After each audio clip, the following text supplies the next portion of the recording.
Assalomu alaykum hurmatli kuzatuvchilar. Bugun Xudo xolosina Xiva o'zimizning shahri bir dona demir eshik o'rnatdik. Demir darvoza burukchilikli bo'ldi.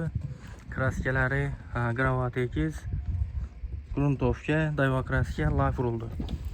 Zamoqlarina Frida zamok bo'ldi. Qo'lni ucundan chiqib ketgan.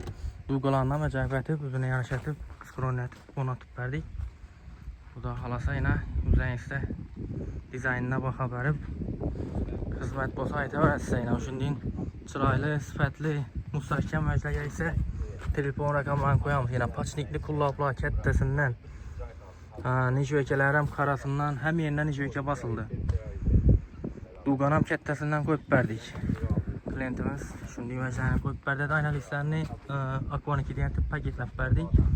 2 kat steklo, arkasi alikafon, shum izolyatsiya bo'lgan 100%.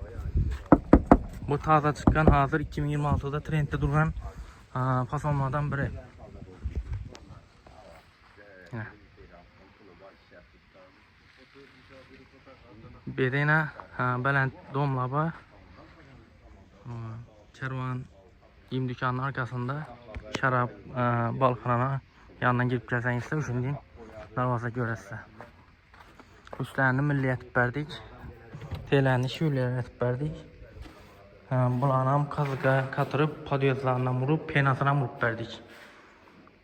Klientimiz shunday sifatda qiziqadigan odam ekan. Hamma narsasi instrumentlarni ham o'zlari saqlab qo'yib kelgan. Shunday Xorazm xalqi minnatkesh xalq. Mana. Xudo xohlasa bog'lanarsa xizmatlar bo'lsa